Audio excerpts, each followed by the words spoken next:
Welcome to Hatman Strikes Back Daily Boxing News. So I noticed there's been a lot of backlash about Moses Itauma turning down the Frank Sanchez fight. You got people calling it a disgrace, saying Itauma's a fraud, he should be stepping up. He's all hot air, all talk and no action. How can people call him the next Mike Tyson when he's not even willing to fight Frank Sanchez? Etc., etc., etc. Well, let's just unpack this. While I do understand the frustration that a lot of boxing fans have over the fact that Itauma's getting hyped to high heaven, being called the new Mike Tyson and so on by the media, and that therefore raises expectations, and then he turns down a fight with Frank Sanchez, it's disappointing. I understand that perspective. But most of that hype is not being generated by Itauma himself in terms of what's coming out of his mouth. It's coming from his team and the media. It's not him. Now, I saw somebody say that Itauma is creating all the hype because he's saying that he can beat Usyk and what have you. No. He was asked a question. He didn't come out and declare, I can beat Usyk and start calling the man out. He didn't do that. He was asked in an interview,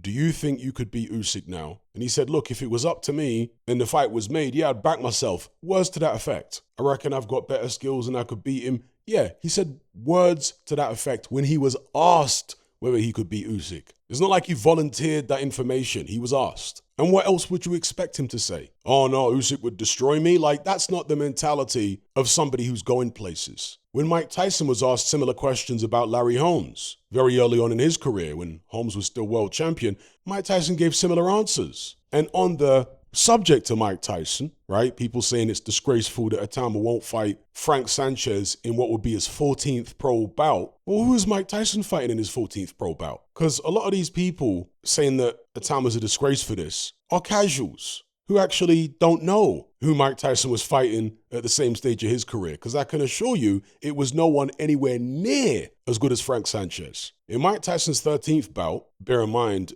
Itauma fought Dylan White in his 13th bout. Mike Tyson fought this guy here, Conroy Nelson, a Canadian journeyman, 15-7-2, who was coming off a second-round TKO defeat to another journeyman in Jeff Sims when he fought Mike Tyson. How about that? In Mike Tyson's 13th pro bout, he fought a journeyman who is coming off a second-round TKO defeat. In his 14th pro bout, which is what the next fight for Itauma will be, Mike Tyson fought Sammy Scaff, another journeyman who is coming off back-to-back stoppage defeats. Okay, one of those defeats was against a very good fighter in Tim Witherspoon, but the one prior to that was to Proud Kilimanjaro, the Zimbabwean heavyweight from way back in the days. He was TKO'd by Kilimanjaro in 6 rounds, then stopped by Witherspoon in 4 rounds. That was actually in the UK. And then he fought Mike Tyson. Sammy Scaff. I think he was some type of miner by profession. Did some type of manual labor job to supplement his income, or maybe you could look at it the other way around. Moonlighted as a boxer to supplement his manual labor job. That's who Mike Tyson fought in his 14th bout, folks. So when you're saying that Itauma's a disgrace, they're calling him the new Mike Tyson and he won't even fight Sanchez in his 14th fight. Mike Tyson wasn't fighting anyone anywhere near as good as Frank Sanchez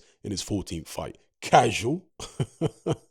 So let's have a bit of perspective here. Now, one area where I can agree with critics is in the fact that Itauma's ranking is completely ridiculous. Number 1 contender with the WBA and WBO, number 5 with the IBF, and number 4 with the WBC. All of those rankings are too high. But again, that's not Itauma's fault. He's got a team behind him who lobby these sanctioning bodies and get him those rankings. And you could ask, what's the point in getting in those rankings if he's not going to fight anyone credible? I guess it's just to generate hype. But as a 13-0 prospect, in principle, I've got no issue whatsoever with him not yet stepping up to fight somebody like a Frank Sanchez. Again, if Mike Tyson was fighting Sammy Scaff in his 14th pro bout, why would you expect Itauma to go way beyond what Mike Tyson was doing at the same stage of his career? By expecting him to do that, you're basically inferring that he's better than Mike Tyson, right? But you're contradicting yourself because on one hand, you're saying he's no Mike Tyson 2.0. He's a joke, he's a farce, he's a hype job. But then you're expecting him to do more and fight better opponents than Mike Tyson did at the same stage of his career. You're confused. Anyway, I just wanted to bring some clarity to this situation because there's a lot of people talking a lot of rubbish. Give me your thoughts in the comment section below. Don't forget to like and share this video, subscribe if you haven't done so already. Thank you all for watching. I'll catch you on the next one. I'm out.